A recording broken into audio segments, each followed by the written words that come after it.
QHIன்னு சொல்லி ஒரு டேர்ம் இருக்குது. அதுக்கு என்ன அர்த்தம்னு சொன்னால் அர்பன் ஹீட் ஐலேண்ட். இப்போ என்ன ஆகுதுன்னு சொன்னால் குறிப்பாக வந்து அர்பன் ஏரியாவில் இந்த ட்ரீஸ்லாம் இல்லாமல் என்ன ஆயிடுச்சுன்னு சொன்னால் ஃபுல்லாகவே காங்கிரீட் ஜங்கிள் ஆகிடுச்சு. ஜங்கிள்ன்றது ஒரு Hindi word. Jungle is nothing but forest. அதாவது காங்கிரீட் ஜங்கிள் ஆக என்ன ஆகும்னு சொன்னால் அதோட ஹீட்டை அப்சர்வ் பண்ண டூரிங் டே டைம் பார்த்திங்கன்னா அப்சர்வ் பண்ணிக்கும் காங்கிரீட்டு, அதாவது ஃபுல்லாக பில்டிங்கு. அதே டைம் பார்த்திங்கன்னா நைட் டைமில் பார்த்திங்கன்னா தன்னோட அப்சர்வ் பண்ண ரேடியேஷனை கொஞ்சம் கொஞ்சமாக வெளியிடும். இதனால் என்ன ஆகும்னு சொன்னால் நைட் டைமும் டே டைம்லேயும் இருக்கிற டெம்பரேச்சர் டிஃப்ரென்ஸ் இருக்குல்ல, அது ரொம்பவே கம்மியாக இருக்கும். அதாவது எப்பொழுதுமே பார்த்திங்கன்னா ஒரு மாதிரியாக ஹீட்டாகவே ஒரு இறுக்கமாகவே இருக்கிறது தான் இந்த அர்பன் ஹீட் ஐலண்டோட முக்கியமான பாதிப்பு. அதாவது ஈக்குவபிள் டெம்பரேச்சர்னு சொல்லுவாங்க. டே டைமு நைட் டைமு பார்த்திங்கன்னா டிஃப்ரென்ஸ் வந்து டெம்பரேச்சர் வந்து கம்மியாக இருக்கும். That is called equable temperature. Equable temperature யூஸ்வலாக அது எங்கே அதிகமாக இருக்கும்னா கோஸ்டல் ஏரியாஸில் அதிகமாக இருக்கும். இந்த அர்பன் ஹீட் ஐலண்டு எதனால் வருதுன்னு சொன்னால் ஃபாரஸ்ட்டை வந்து அதாவது ட்ரீஸை வந்து கம்மியாக்கி ட்ரீஸை வெட்டி அழிப்பதுனாலையும் ஃபுல்லாக வந்து அர்பன் ஏரியாவில் காங்கிரீட்டை வச்சு பில்டிங் எழுப்புறதுனாலையும் வரது தான் இந்த அர்பன் ஹீட் ஐலண்ட். மான்ஸ் ஒலிம்பஸ் அப்படின்னு சொல்லி ஒரு வல்கனோ இருக்குது. அதுதான் வந்து சோலார் சிஸ்டத்தில் இருக்கிற பெரிய வல்கனோ அஸ்வெல் மவுண்டைன். அதேமாதிரி சிஃப் மான்ஸ்னு சொல்லி ஒரு வல்கனோ இருக்குது.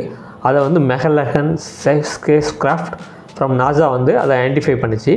ஸோ அந்த சிஃப் மான்ஸ் வல்கனோ எங்கே இருக்குதுன்னு சொன்னால் வீனஸில் இருக்குது. இது அரௌண்டு பார்த்திங்கன்னா ஒரு 200 கிலோமீட்டர் ஒயிட் ரேஞ்சு. அதோட டயமீட்டர் பார்த்திங்கன்னா 2 கிலோமீட்டர். அதுதான் வந்து மோஸ்ட் ஆக்டிவ் வல்கனோ இன் வீனஸ். GEACன்னு சொல்லி ஒரு ஆர்கனைசேஷன் இருக்குது. அதாவது ஜெனட்டிக்லி இன்ஜினியரிங் அப்ரைசல் கமிட்டின்னு சொல்லி, அதாவது இந்தியாவில் ஜெனட்டிக்லி மாடிஃபைட் கிராப்ஸை அங்கீகரிக்கிற ஒரு ஆர்கனைசேஷன். அதேமாதிரி பார்த்திங்கன்னா ஜெனட்டிக்லி மாடிஃபைட் ஆர்கனிசம்ஸ்னு சில சொல்லுவாங்க. அதாவது சில ஆர்கனிசம்ஸில் சில ட்ரைட்ஸை இன்ட்ரடியூஸ் பண்ணுறதுக்காக அதோட ஆர்கனிசத்தோட ஜீனை வந்து எடிட் பண்ணிடுவாங்க. ஸோ அதன்படி பார்த்திங்கன்னா அந்த ஆர்கனிசம் வந்து எக்ஸாம்பிள் பார்த்திங்கன்னா பிளான்ட்டு, அனிமல்லு எதில் வேணாலும் இந்த ஜெனட்டிக்கலி மாடிஃபைட் ஆர்கனிசத்தை உருவாக்கலாம். ஸோ அதன்படி பார்த்திங்கன்னா நம்மளோட ஃப்யூச்சரில் வந்து டிசீஸ் ரெசிஸ்டண்ட்டு, ட்ராட் ரெசிஸ்டண்ட்டாக ஒரு ஆர்கனிசத்தை நம்மளால் உருவாக்க முடியும். பட் ஆனால் அது வந்து ப்ரீடிங்னால் பாசிபிளாக இல்லாமல் ஜெனட்டிக்கலி மாடிஃபைனால் பாசிபிள் ஆகிறதால இது ஜெனட்டிக்கலி மாடிஃபைடு ஆர்கனிசம்னு சொல்லுவாங்க. நம்ம பிளட்லேயே பார்த்திங்கன்னா நிறைய பார்ட்ஸ் இருக்குது. ஒன்று WBC, இன்னொன்று RBC, அதுக்கப்புறம் பிளேட்லெட்ஸு. இந்த WBCனால் ஒரு முக்கியமான ஒரு டிசீஸ் வரும். அதாவது அது பேர் வந்து இன்ஃப்ளமேட்ரி பவுல் டிசீசஸ். நம்மளோட கட்டில் பார்த்திங்கன்னா WBC இருக்கும்.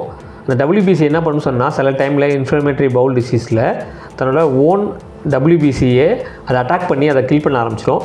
அதனால தான் இந்த இன்ஃப்ளமேட்ரி பவுல் டிசீஸே வராது.